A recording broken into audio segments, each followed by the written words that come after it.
हमारा इतना हालत ख़राब है कि उनके पास फीस जमा करने का पैसा नहीं है। 50 देके फायर करवाए हैं। नहीं ऐसे अब बात बोल रहे देखिए मरता क्या नहीं करता, लेकिन बता रहे सर कि मान लीजिए 50 प्रभुवन खा गए, अब 1 लाख आप बोलिएगा तो कैसे चलेगा? नहीं पूरे बोलूँगा तो क्या बोलना से बोलिए।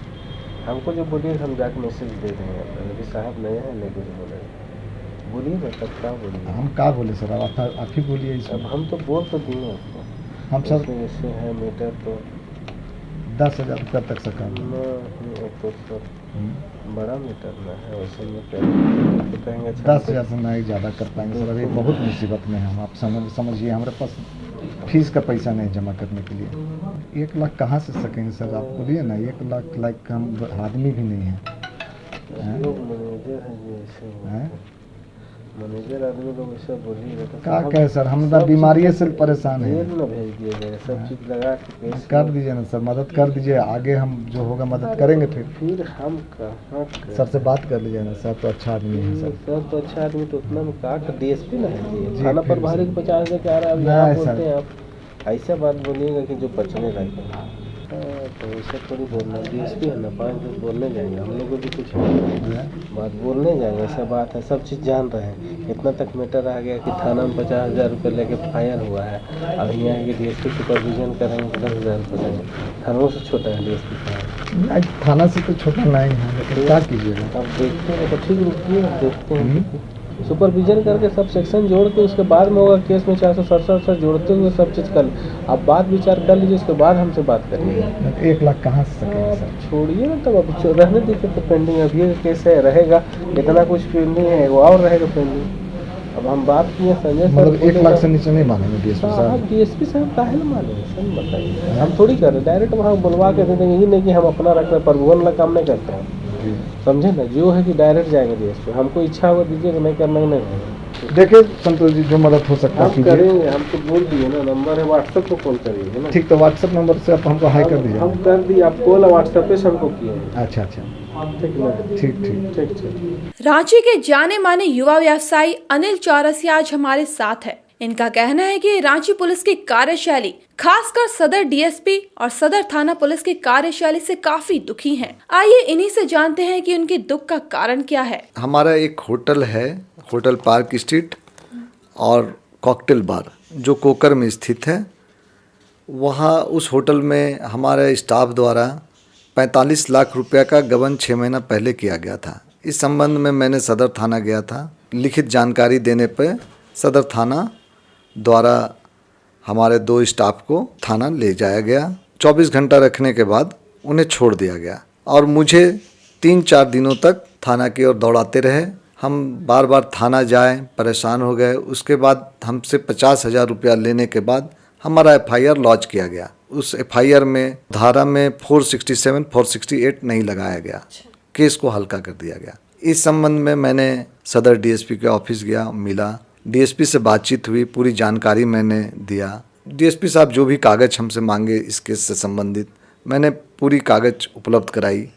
डीएसपी साहब के पूछने के बाद वो अपने रीडर से बात करने को कहें कि आप उनसे बात कर लीजिए। उनके रीडर संतोष अपने चेंबर में ले जाने के बाद हमसे 1 लाख रुपया का डिमांड किए कि सुपरविजन में और इस धारा को जोड़ने के लिए हम लोग 1 लाख रुपया चाहिए। मेरे बहुत आग्रह करने पर कि हम नहीं सकेंगे, हमारे पास स्थिति नहीं है कि हम आपको पैसा दे सकें। बहुत कहने पर मैंने 10,000 देने को तैयार हुआ तो बोले नहीं, ये डीएसपी साहब थाना प्रभारी से छोटा नहीं होते हैं। थाना प्रभारी 50,000 रुपया लेकर जब FIR लॉन्च किए हैं तो डीएसपी साहब उससे छोटा थोड़ी ना है कि वो 10,000 में मान जाएंगे, इसलिए आपको 1 लाख रुपया देना होगा। उनसे जो भी बातचीत हुई और थाना में जो 50,000 रुपया दिए वो सब बातचीत मैंने रिकॉर्ड कर लिया अपने मोबाइल पे और वो मैं सुरक्षित अपने पास रखा। और उसके बाद डीजीपी साहब को, रांची के सीनियर एसपी साहब और सिटी एसपी साहब को इसकी जानकारी मैंने लिखित रूप से दी। लिखित जानकारी देने के बाद नगर आरक्षी अधीक्षक कार्यालय द्वारा मुझे बुलाया गया और साक्ष्य लेकर उपस्थित होने को कहा गया। लेकिन उस समय हमारा पल्स हॉस्पिटल में इलाज चल रहा था। इसकी मैंने लिखित जानकारी नगर आरक्षी अधीक्षक को दे दिया कि हमारा तबीयत ठीक होने के बाद हम आपको साक्ष्य उपलब्ध करा देंगे और वो साक्ष्य हमारे पास अभी भी उपलब्ध है। 3 अगस्त की रात आपके होटल और बार में पुलिस गई थी, क्यों? मैंने जो डीएसपी के रीडर और डीएसपी साहब का और सदर थाना में जो एफआईआर लॉन्च किया था, उसका जो मैंने रिकॉर्डिंग किया था, उसके बारे में मैंने जो लिखित जानकारी ऊपर के अधिकारी को दिए थे, उससे वो लोग नाखुश चल रहे थे और विगत 3-4-5 महीनों से वो हमारे होटल में बार बार रेड करने आते हैं और रेड के नाम पर हमारे जो भी होटल में ठहरे हुए गेस्ट होते हैं उनको तंग किया जाता है। यदि बार खुला रहता है तो बार के गेस्ट को तंग किया जाता है कि हमारा व्यापार सही से नहीं चल पाए। उनका इंटेंशन सही नहीं है। 3 तारीख को फिर से रेड के बहाने सदर थाना प्रभारी और उनका ड्राइवर हेमंत हमारे होटल में आए 11:20 में और बार खोलने को कहे, लेकिन हम 10:57 में बार को अपने सामने क्लोज करवा के लॉक करवा दिए थे और अपने स्टाफ को चाबी दे दिए थे। 10:57 में बार बंद करने का मतलब? हमारा ऐसे तो बार खोलने का उत्पाद विभाग से 12 बजे रात तक का है समय, लेकिन ये थाना प्रभारी द्वारा बार बार दबाव बनाया जाता है मौखिक रूप से कि आप 10 बजे बार को बंद कर दीजिए, कभी बोलते हैं 11 बजे बंद कर दीजिए। तो उनके डर से हम समय से पहले 1-2 घंटा पहले बार बंद कर देते हैं, जिससे हमारा बहुत आर्थिक नुकसान हो रहा है और हम बहुत इस बात को लेकर आहत हैं कि हमको परेशान किया जा रहा है। हमारा जो बाहर फूड कोर्ट था वो भी हम बंद कर दिए हैं विगत कुछ महीनों से, कहे कि बार बार पुलिस द्वारा आके धमकाया जाता है और उनके ड्राइवर हेमंत और थाना प्रभारी के द्वारा महीना बांधने के लिए रुपया बोला जा रहा है। उससे हम बहुत दबाव में हैं, हम रुपया बांध नहीं सकते हैं, हमारी उतनी कमाई नहीं है कि हम उसको अवैध रूप से रुपया दे सकें। इसलिए मैंने अपना फूड कोर्ट को बंद कर दिया है और अब मेरा बार भी बंद होने के कगार में है और मेरे होटल भी बंद होने के कगार में है। यही हाल रहा तो हम बहुत जल्द अपना होटल बेच के झारखंड से बाहर चले जाएंगे। उस रात और फिर क्या क्या हुआ था? हमारे बार का निरीक्षण करने के बाद जब हमने चाबी मंगा के स्टाफ से थाना प्रभारी को दिया तो थाना प्रभारी अपने ड्राइवर को बोले कि बार को खोलो। बार खुलवाए, उनके ड्राइवर और थाना प्रभारी बार का फ़ोटो खींचे और उसके बाद बार लॉक करके चाबी हमको वापस दे दिए। बार निरीक्षण करने के बाद जब वो गेट से बाहर निकलने लगे तो हम और हमारा दोस्त जतिन साहब बाहर निकले और सर से आग्रह किए कि सर आप 2 लाइन निरीक्षण के दौरान क्या पाए वो लिख दिया जाए। इससे इस बात को लेकर वो बिफर गए और वो हमको धमकाने लगे कि हम डीसी साहब को बुलाते हैं, एसपी साहब को बुलाते हैं। हम बोले आप डीसी साहब को बुलाइए, एसपी साहब को बुलाइए, लेकिन आप 2 लाइन लिख दीजिए कि आपने मेरे बार का निरीक्षण किया तो क्या पाया।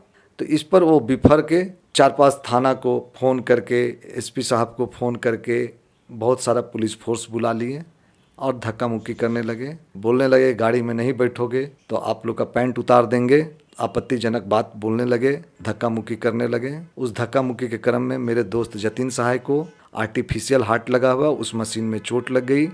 फिर भी उनको बैठा के और हमको थाना ले जाया गया। मोबाइल जब्त कर हाजत में हम लोग को बंद कर दिया गया। थोड़ा देर में मेरा दोस्त का तबीयत खराब होने लगा तो उनका तबीयत खराब होते देख थाना प्रभारी आनंद फानन में उनको निकाल के हाजत से उनको घर भेज दिया गया और हमको रात भर हाजत में बंद करके रखा गया। रात भर थाना हाजत में रखने के बाद दूसरे दिन आपको कैसे छोड़ा गया? जो वारदात थी इसकी जानकारी सीनियर अधिकारी लोग को मिला और उन लोग को लगा कि ये हमारे साथ गलत हो रहा है, तो उन्हीं लोग के बोलने पे थाना द्वारा हमसे 4 लाइन लिखवा के छोड़ दिया गया। जो भी आपके साथ हुआ है, इस पूरे प्रकरण के बारे में आपने किसी आला अधिकारी को बताया, जानकारी दी? हाँ, इस बारे में मैंने झारखंड के डीजीपी को लिखित पत्र द्वारा जानकारी दिया है और साथ में सिटी एसपी और सीनियर एसपी को भी इस बारे में जानकारी मैंने दिया है। इसकी जांच कर उचित कार्रवाई करने की आग्रह मैंने किया है। इधर सदर डीएसपी संजीव वेसरा का कहना है कि ऐसी कोई बात नहीं है, जो कुछ था सब सॉर्ट आउट हो चुका है। ड्रंक एंड ड्राइव डेट के तहत संदेह होने पर होटल और बार की तलाशी ली गई। इससे ज्यादा कुछ भी उन्होंने नहीं कहा। वहीं सदर के थानेदार कुलदीप का कहना है कि इस रात 11:30 बजे एक डॉक्टर को होटल के बाहर दारू पीते हुए देखा गया। होटल और बार के बाहर कई गाड़ियां लगी हुई थी। संदेह होने पर तलाशी ली गई। बाकी बातें गलत हैं।